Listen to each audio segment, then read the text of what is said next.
Olá, tudo bem com vocês? Hoje marcamos, portanto, o retorno das nossas videoaulas, nos preparando para esse segundo semestre. Desejo a todos um ótimo retorno e que Deus nos ajude a manter a força nesse período que se inicia agora.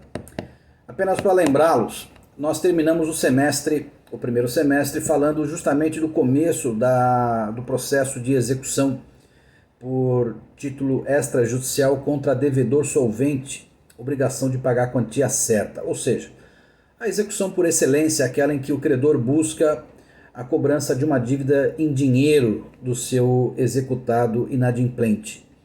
E nós terminamos justamente naquela parte inicial onde o executado era citado para pagar sob pena de penhora.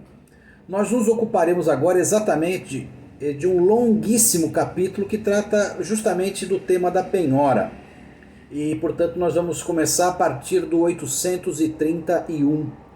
Não sem antes dizer para vocês que penhora é justamente o ato judicial que determina a apreensão de um determinado patrimônio do devedor e a sua vinculação ao processo executivo, de modo que ele garantirá o pagamento ao credor se eventualmente não houver nenhum tipo de outra decisão que inviabilize essa cobrança. Portanto, a rigor, a penhora é o ato que aprisiona uma parcela do patrimônio do devedor e vincula esse patrimônio ao cumprimento da obrigação executada.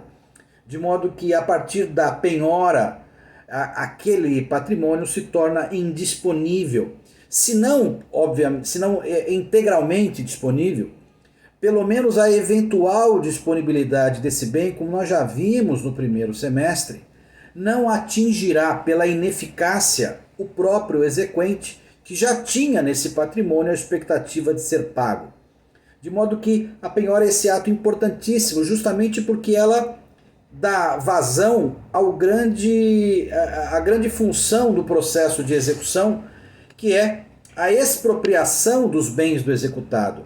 A penhora, portanto, é o ato inicial que faz com que o credor tenha, então, agora a expectativa real de ser pago justamente pela vinculação desse patrimônio ao seu processo de execução. Nós vimos que a penhora, portanto, atingirá todo o universo de bens do devedor. O princípio da universalidade determina que, pela obrigação, responderão todos os bens do devedor. Na verdade, todos menos aqueles que nós veremos em seguida são impenhoráveis. Portanto, todos, exceto aqueles que a lei considera como inatingíveis em relação a essa ação de execução. A penhora, portanto, tem essa função de garantir a expropriação e o pagamento ao credor pela vinculação do patrimônio do devedor ao cumprimento da obrigação.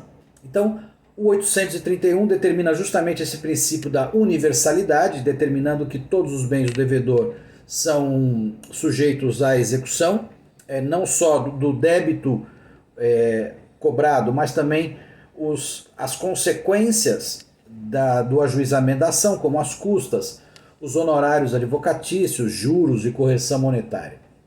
O 832 justamente excepciona esse princípio do 831, dizendo que nem todos os bens são penhoráveis, já que há um conjunto de bens determinado como impenhoráveis, que é justamente o que o 833 arrola. Portanto, há uma lista no 833 que nos apresenta o rol de bens impenhoráveis. E é isso que nós faremos em seguida. Analisaremos esse artigo 833 e o rol de impenhorabilidades descritas pelo Código do Processo Civil.